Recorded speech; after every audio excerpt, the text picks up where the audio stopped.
Tanah Melayu, salah sebuah negara yang terkaya di Tenggara Asia. Berkurun-kurun sudah, ianya menjadi tempat perhimpunan pengembara-pengembara dari barat dan timur. Mereka tiba kerana hendak berniaga, tapi banyak yang tinggal berumah tangga di sini dan mewah makmur mereka. Sebahagian besar negeri ini diselimuti dengan hutan tebal. Di tengah-tengah tulang belakangnya membanjar Gunung Titiwangsa, ulu dan punca sungai-sungai kita.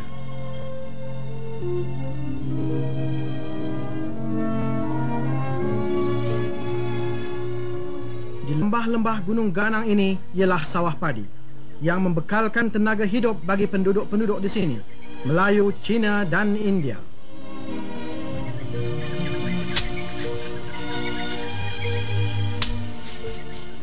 Tetapi getahlah yang menjadi tiang iktisad tanah Melayu. Seluas 4 juta ekar tanah menatang getah kita yang memberi kerja kepada lebih 1 juta manusia di sini.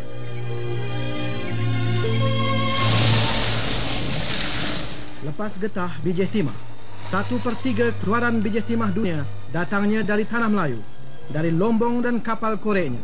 Kedua-dua perusahaan utama ini telah mengkayakan negeri ini.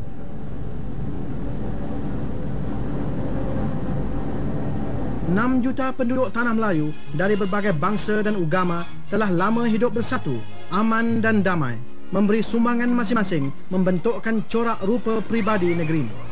Selepas sahaja tamat Perang Dunia, waktu tanah Melayu sedang pulih kembali dari gelora penjajahan dan kezaliman, komunis Melaya mengangkat senjata hendak merampas kuasa.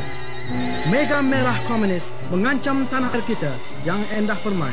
Kemudian ianya meletus.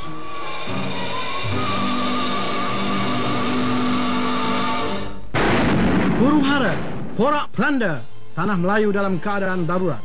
Pengganas komunis dari sarangnya di hutan menikam perusahaan-perusahaan penting, mengugut buruh, menghancurkan kilang dan mesin, merosakkan perhubungan dan membunuh mereka yang enggan tunduk.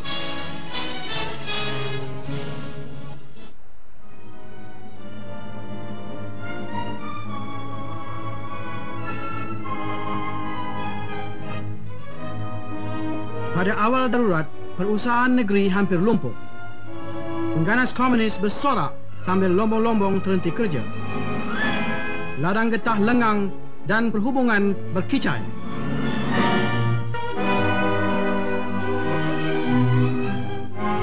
Nampaknya seolah-olah tiada perlindungan lagi menentang musuh yang tiada berperi kemanusiaan ini. Seluruh kampung menjadi abu bila penduduknya enggan menyokong dan menerima fahaman asing yang dibawanya itu. Rakyat jelatalah dari kaum tani dan buruh yang menderita, dan bahagian penduduk inilah kononnya yang mereka hendak bela.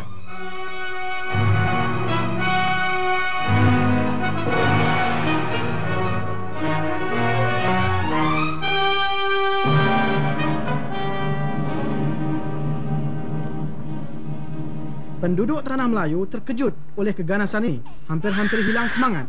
Wasangka dan kecewa, kecut dan takut merasuk di hati masing-masing. Inilah pancaroba, inilah dugaan negara kita. Tetapi pengganas-pengganas itu melampau dalam kekejamannya hingga hilang takut rakyat. Timbul pula benci dalam hati masing-masing. Apabila kerajaan menyeru, beribu pemuda-pemuda dari kesemua kaum tampil ke hadapan, rela mempertahankan tanah airnya.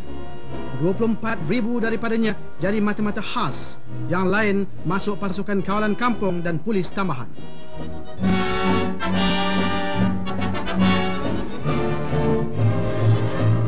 Rancangan melatih pun berjalan serta-merta. Pusat-pusat latihan muncul di merata tanah air dan orang awam pun ditunjuk cara menggunakan senjata api. Ini adalah perjuangan rakyat.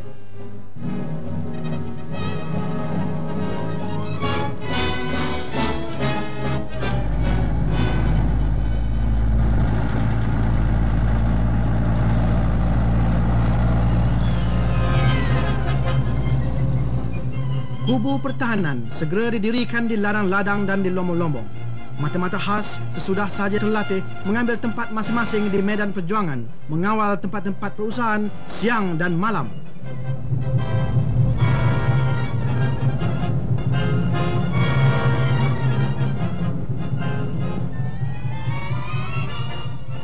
Langkah-langkah ini memberi kesan. Pengganas komunis kini Teragu-ragu untuk menyerang tempat-tempat yang terkawal, Lombong dan ladang sekali lagi dapat berjalan. Hasil bertambah baik. Maksud komunis hendak melumpuhkan iktisad jatuh terhempas.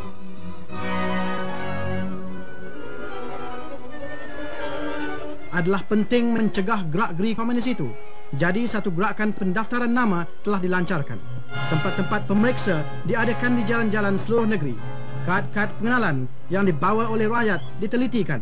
Keinderaan, penunggang basikal dan yang berjalan kaki diselidik kalau ada membawa barang-barang larangan yang akan jatuh ke tangan komunis.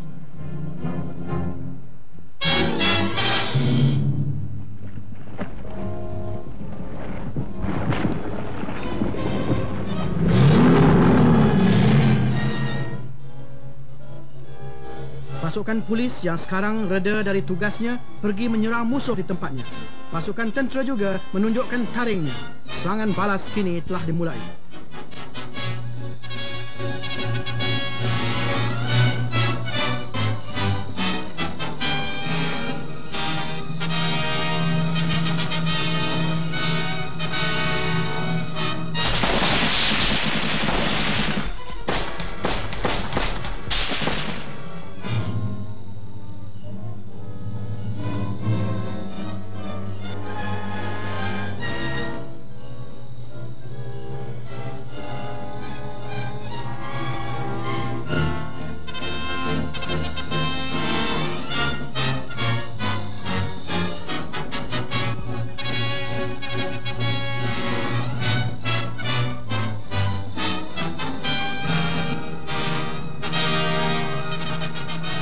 Pasukan keselamatan dapat mengejar pengganas di mana-mana jua pun, tetapi tidak dapat memutuskan perhubungan mereka di luar hutan selagi soal penduduk-penduduk tanah haram belum diselesaikan. Penduduk-penduduk ini adalah pelari-pelari dari bandar dalam tempoh Jepun. Di sini mereka hidup dengan berkebun sayur. Mereka terdedah dari serangan dan ugutan komunis yang menuntut makanan dan wang serta bekalan. Ada hanya satu uraian saja bagi masalah ini. Pindahkan mereka. Pindahkan di tempat-tempat yang boleh dikawal.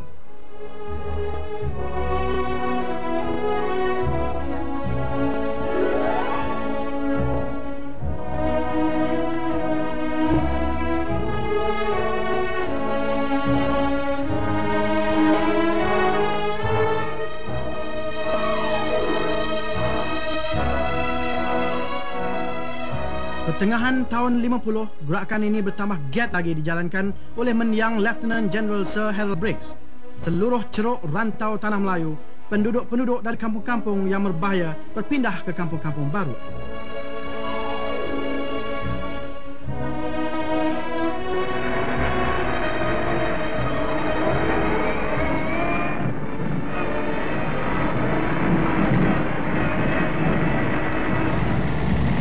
Kira-kira 1,5 juta manusia dibawa pindah. Mereka dibawa pindah dengan kereta, di mana yang boleh dengan kereta api.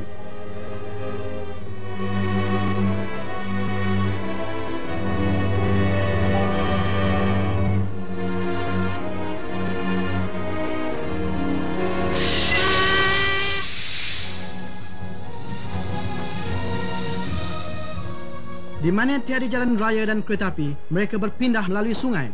Sekalian ini berjalan mengikut rancangan.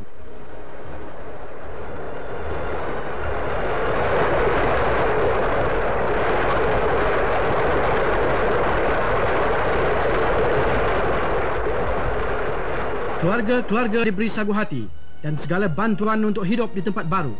Di sini mereka dapat bercucuk tanam dengan aman. Tiadalah mereka takut lagi bahawa hasil titik peluhnya dirampas pengganas yang buas itu. Gerakan ini adalah satu pukulan hebat terhadap musuh kita. Terputus hubungan dari rakyat. Masalah yang dihadapinya sekarang ialah makanan.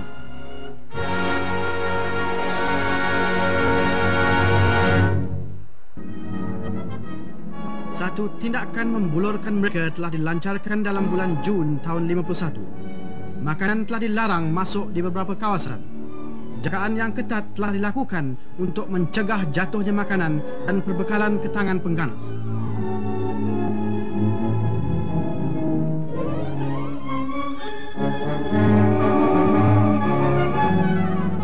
kampung, pekan, kampung-kampung baru dan rumah-rumah buruh menjadi tempat simpan makanan yang terkawal. Tiada sedikit pun diberi peluang makanan sampai ke tangan komunis.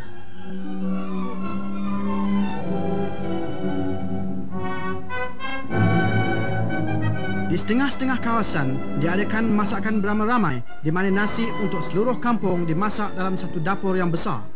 Keluarga-keluarga diuntukkan nasi secukup-cukupnya, tetapi ini mesti dimakan dalam rumah dan tidak sekali-kali benarkan dibawa keluar kawasan.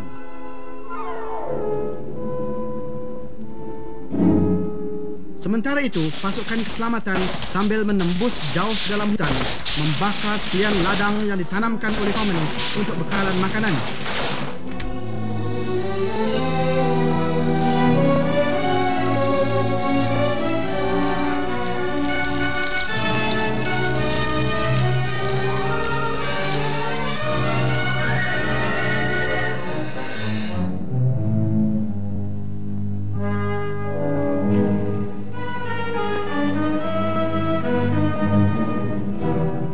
Tempat-tempat simpanan perbekalan mereka digeledah.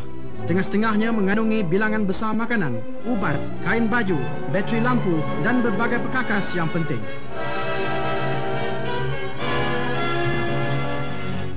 Pasukan kawalan kampung dan polis tambahan pun berjaya membunuh pengganas. Tapi kerjasama penuh dari rakyat sangat perlu. Pemimpin-pemimpin kaum pun kini tampil ke hadapan. Dato' On berkata bahawa tindakan melawan komunis ini adalah satu peluang bagi tiap-tiap orang menunjukkan kejujurannya nak membantu kerajaan. Datuk Tan Cheng Lock pula menyeru supaya kaum Cina seluruhnya memberi sokongan dan kerjasama sepenuhnya kepada kerajaan. To make a success of this mobilization. Bulan melawan pengganas dianjurkan oleh kerajaan. Berjalan sahaja gerakan ini, 500,000 penduduk dari segala peringkat datang melamarkan diri. Sambutan besar-besaran ini menafikan sama sekali di arah komunis bahawa mereka disokong oleh rakyat.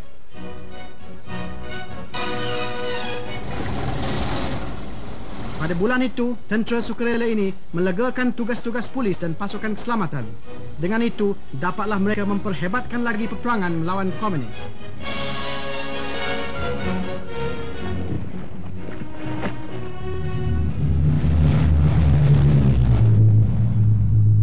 Pasukan udara Commonwealth tidak pula kurang penting peranannya.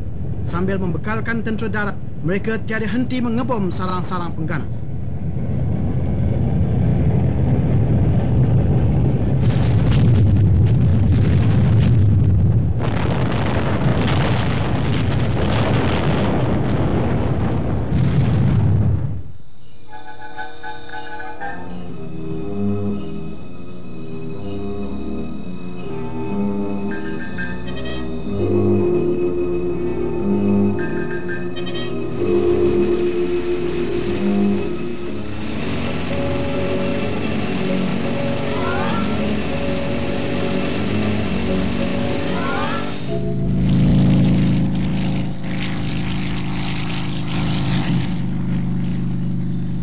Dalam peperangan ini, helikopter didapati sangat berguna.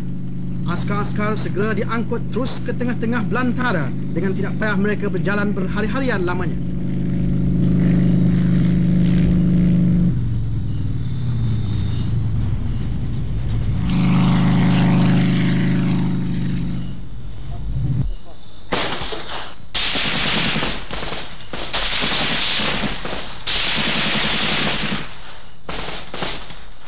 Di mana-mana medan pertempuran, askar kita segera menyerang, melumpuhkan semangat mereka.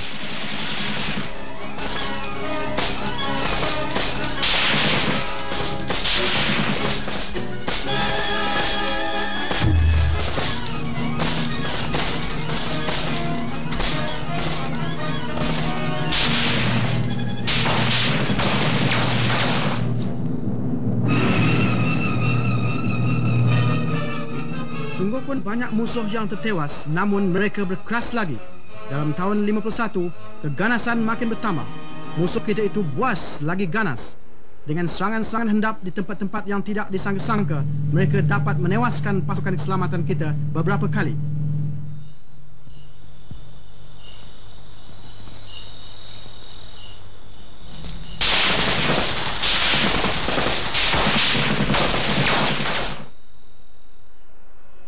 Dalam tahun-tahun awal darurat, Pesuruhjaya Tinggi ialah Sir Henry Gurney.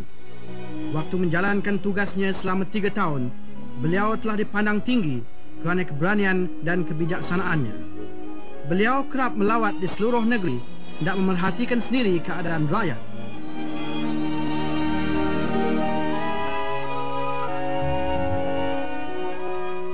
Waktu melawat-lawat inilah, maka Sir Henry Gurney menemui ajalnya ketika keretanya diserang hendak oleh pengganas di selekoh jalan yang berbahaya pada pagi 7 hari bulan Oktober tahun 1951. Pembunuhannya mengejutkan negara dan dunia.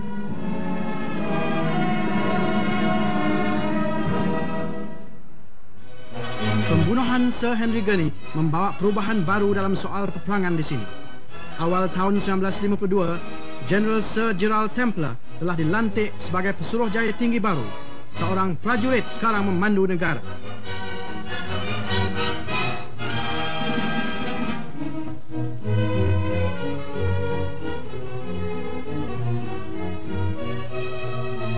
General Templer menerangkan bahawa darurat tak dapat diatasi semata-mata dengan tindakan tentera sahaja.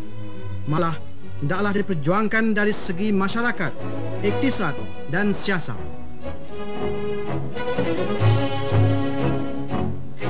Tugas pertama Templer ialah memperkemaskan alat-alat peperangan.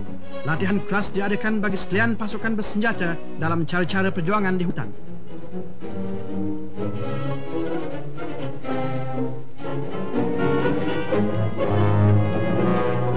Pada kali pertama, wanita telah diambil di dalam pasukan kawalan kampung. Gerakan sedia berhemat telah dijalankan oleh pasukan polis bagi menawan hati rakyat yang taat setia.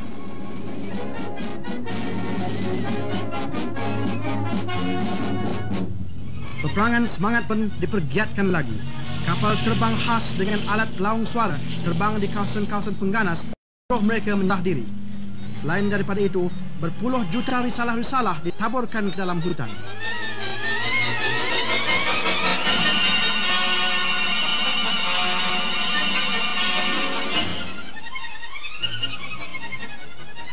Perkhidmatan penerangan pun disusun semula dan diperbesarkan lagi.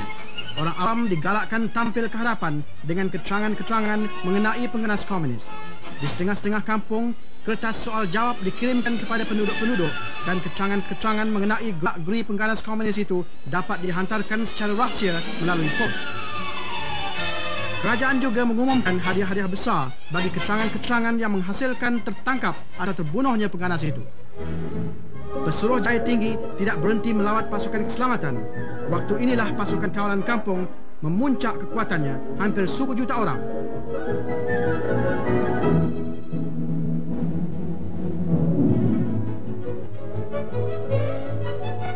Di mana dua ia pergi, General Templer mesti bertemu ramah dengan rakyat jelata. Beliau percaya hati merekalah yang mesti ditawan jika hendak menang peperangan ini. Kampung-kampung baru menjadi keutamaannya. Di dalam sesingkat masa sahaja, General Templer memulihkan semula kepercayaan rakyat. Orang dewasa dan kanak-kanak senyum dan melambainya di mana jua ia berada.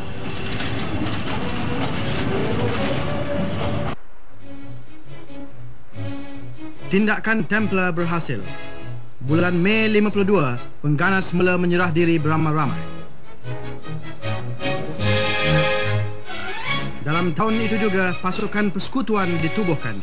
Satu langkah menyatukan penduduk-penduduk dari berbagai bangsa serta membulatkan taat setia mereka. Pada waktu darurat diisytiharkan, Asam Melayu hanya mempunyai 2 batalion sahaja. Mereka inilah yang menghadap musuh dengan beraninya. Apabila keganasan komunis merebak, askar Melayu ini pun diperbesarkan menjadi 7 batalion. Pasukan perisai persekutuan yang baru tertubuh serta-merta menjalankan tugasnya meronda jalan-jalan raya.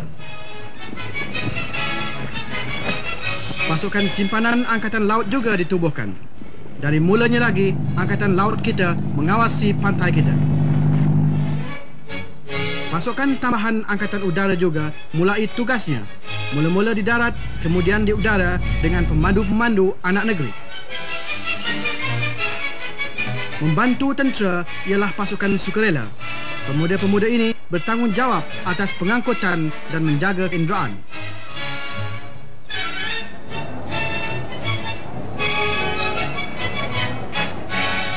Sumbangan Commonwealth pun bertambah. Askar-askar dari luar negeri, dari England dan Australia, dari Fiji dan Afrika, tiba menyokong perjuangan kita.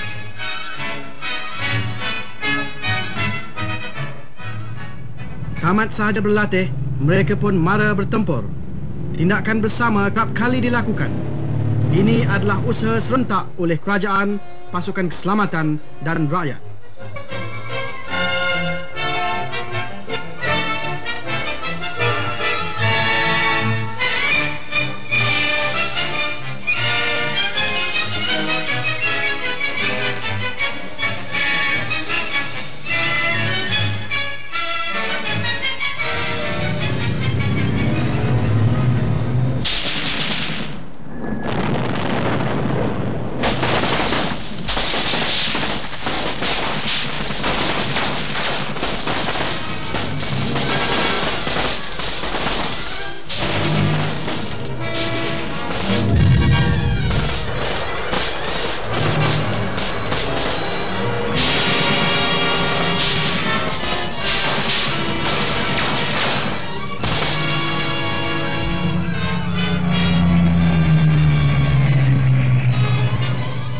Sebagaimana hebat tindakan kerajaan, demikianlah pula berat kerugian pengganas. Dalam tahun 52-53, pasukan keselamatan menewas kira-kira 3,000 pengganas.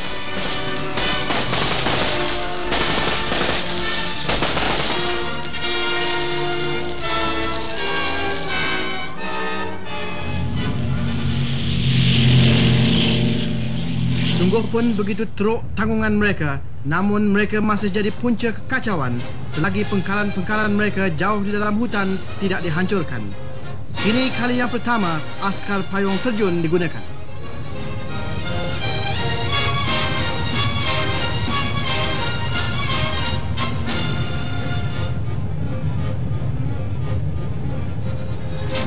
Kerja utama ialah berhubung dengan orang asli dan tawan hati mereka.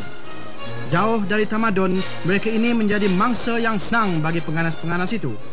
Tetapi apabila terjamin dirinya daripada serangan dan ugutan pengganas, mereka pun memberi kerjasamanya dengan kerajaan. Mereka membantu pasukan keselamatan membina kubu-kubu hutan. Kubu-kubu inilah yang mematahkan tulang belakang musuh, kerana mereka tiada lagi dapat perlindungan hutan dan bantuan dari orang-orang asli ini.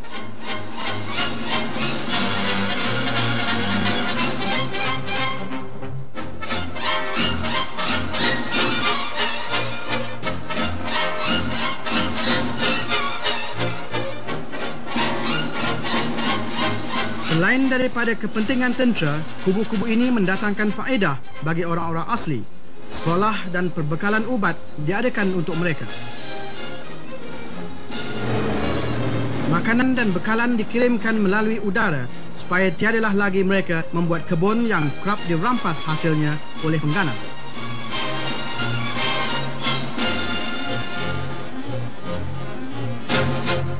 Orang-orang asli ini serta kubu-kubu itu menyebabkan runtuhnya kekuatan musuh.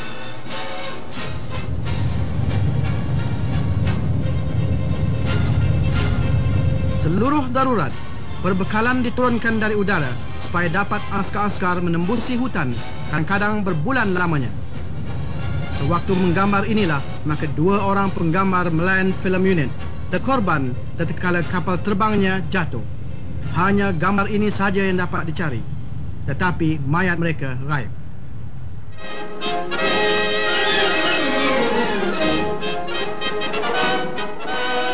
Apabila keadaan bertambah baik, segala sekatan pun dilonggarkan.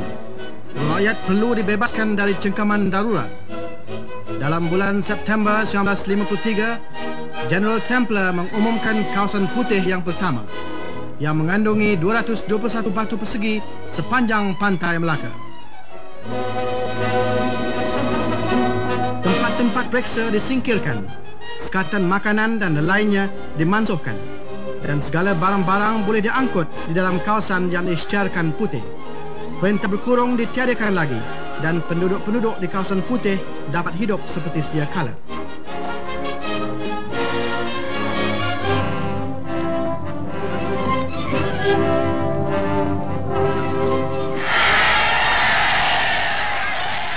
General Templar telah berjaya dalam cara tindakannya. Kini selepas 2 tahun berkhidmat, beliau kembali ke tanah airnya diiring dengan ucapan selamat belayar dari penduduk-penduduk Tanah Melayu.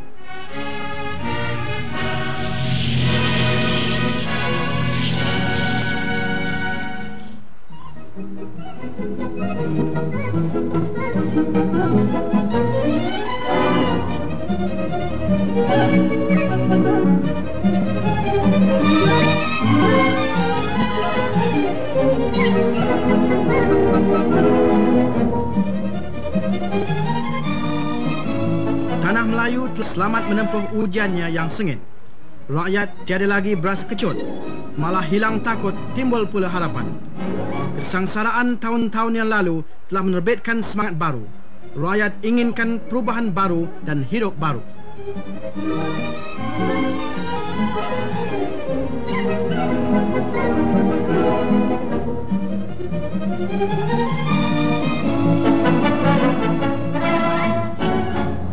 Lembaga Kemajuan Kampung dan Perusahaan telah ditubuhkan untuk membantu penduduk-penduduk kampung. Gerakan kerjasama licin berjalan menentukan pendapatan yang lebih bagi pekebun-pekebun kecil.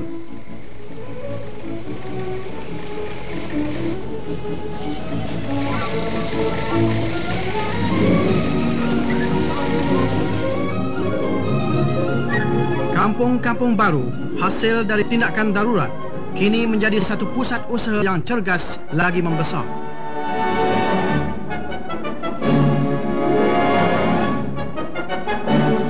Di lapangan Siasah, fahaman komunis ditiwaskan dengan diadakan pilihan raya majlis tempatan. Di luar bandar, di kampung baru dan pekan-pekan, penduduk Tanah Melayu ditunjukkan cara demokrasi dan menggunakan haknya mengundi pada pertama kalinya.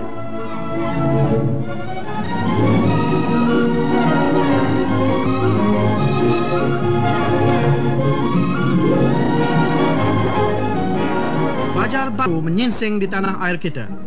Zaman kejahilan dan mengharapkan orang telah luput. Ahli-ahli majlis pilihan rakyat memimpin mengikut kehendak ramai. Sekalian ini menuju ke arah satu corak kerajaan yang demokratik.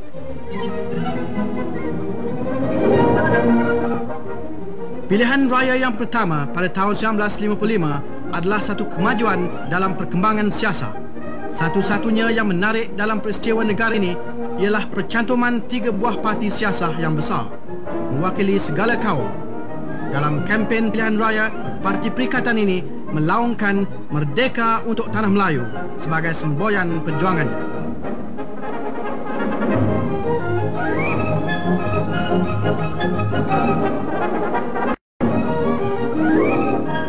Pertandingan cukup sengit. Keputusannya satu kemenangan besar bagi Perikatan yang telah berjaya merebut 51 daripada 52 kursi. Rakyat telah memilih kerajaannya yang pertama. Tengku Abdul Rahman, pemimpin Parti Perikatan dan ketua kerajaan baru.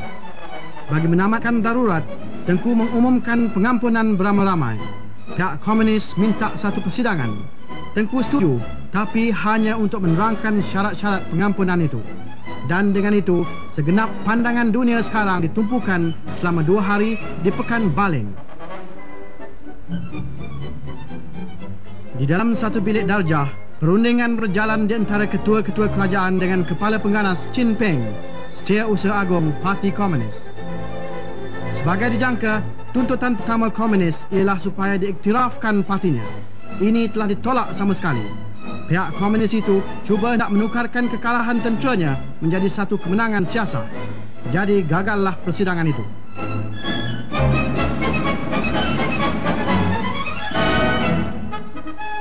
Lepas itu, Tengku menerangkan bahawa pihak komunis itu bersetuju hendak meletakkan senjata apabila Tanah Melayu tercapai merdeka. Ini sebagaimana kita sekalian maklum adalah janji palsu sahaja. Kini perjuangan diperhebatkan.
Teras fahaman komunis sekarang reput. Bilangan pengganas yang mati atau tertawan memuncak.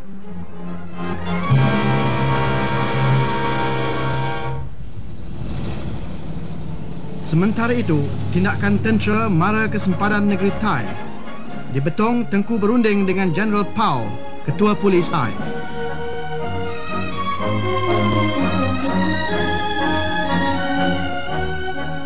Hasil perundingan ini, pasukan sempadan Thai diperkuatkan supaya dapat mereka tindak bersama melawan pengganas.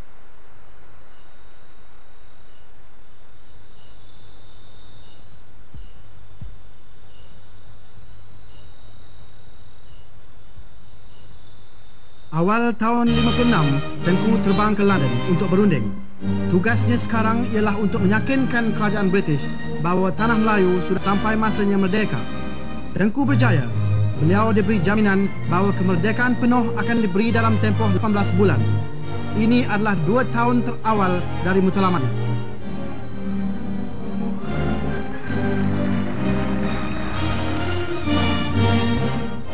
Tiada pernah sesuatu tanah takluk, lebih-lebih lagi yang dalam keadaan darurat, dapat kejayaan sedemikian besar. Tengku telah membuat sejarah dengan kemenangannya.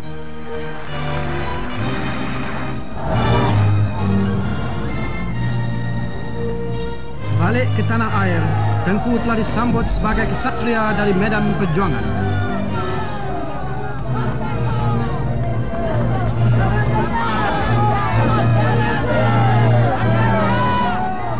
Negara Hang Tuah telah dipilih sebagai tempat pengisytiharan Tengku.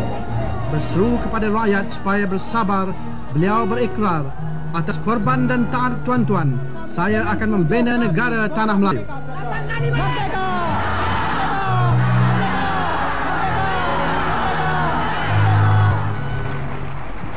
Dengan itu, lahirlah Persekutuan Tanah Melayu pada 31 Ogos 1957. Tanah Melayu telah merdeka dengan tiada tertumpah setitik darah pun. Kini Persekutuan dengan bangga mengambil tempatnya di antara negara-negara bebas di dunia. Rakyatnya bersatu padu taat kepada Seri Paduka Baginda Yang di-Pertuan Agong, lambang kedaulatan negara.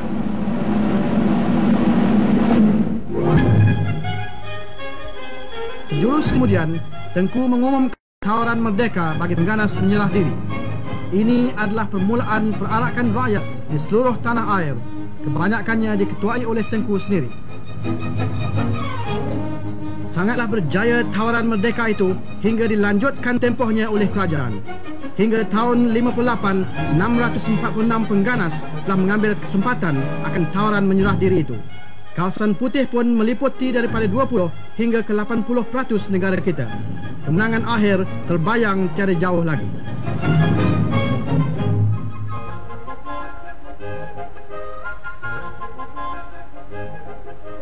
Bergandengan dengan peperangan darurat ialah perjuangan masyarakat dan iktisad untuk kemajuan negara.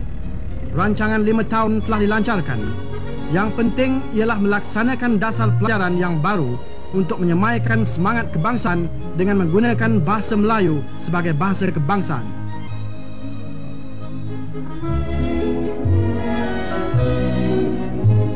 Perkhidmatan masyarakat dan kesihatan dibesarkan. Banyak lagi tanah dibuka untuk menanam getah. rancangan menanam semula pun berlangsung. Sekali lagi persekutuan menjadi pengeluar getah yang terbesar sekali di dunia. Tanah Melayu menanggung dengan sabar waktu biji timah merosot. Tetapi bila pulih semula, keluaran timah ini menjulang naiknya. Kemajuan yang besar ialah dalam lapangan perusahaan. Banyak negeri asing menanam modal di sini. Perusahaan perintis pun kembang luar dari dugaan.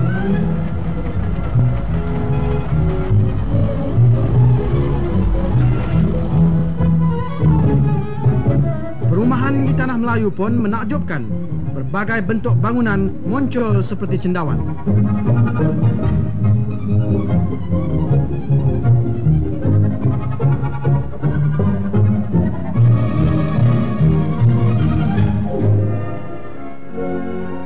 Keutamaan telah diberi pada rancangan pembangunan luar bandar, tempat tinggal kebanyakan penduduk-penduduk tanah air kita.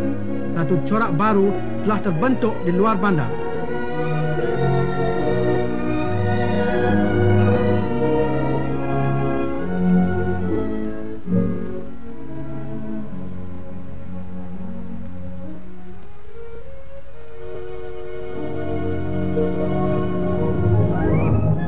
Pilihan raya parlimen adalah kemuncak pengolahan siasat negara kita. Teras demokrasi ialah kebebasan memilih kehendak hati. Rakyat Tanah Melayu telah dikehendakkan sekali lagi menentukan nasib mereka dan mengendalikan sendiri bahtera kerajaannya.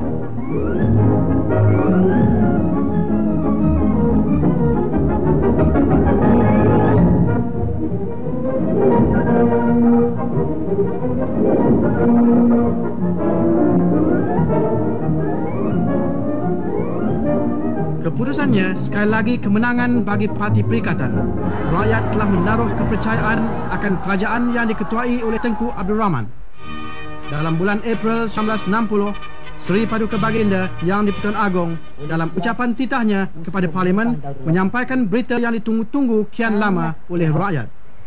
Maka kerajaan mereka bercadang hendak mengisytiharkan darurat ini tamat pada 31 hari bulan Julai. Dan dengan itu, pada 31 Julai 1960, sekalian undang-undang darurat akan dimansuh. Satu kemenangan bagi Tanah Melayu.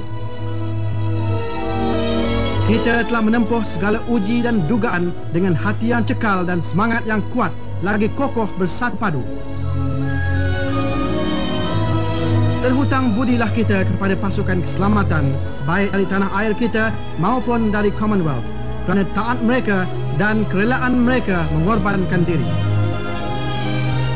Pujian juga diuntukkan kepada orang awam yang membantu pertahanan tanah air kita dan menjalankan tugasnya dengan segala keberanian dan ketabahan hati.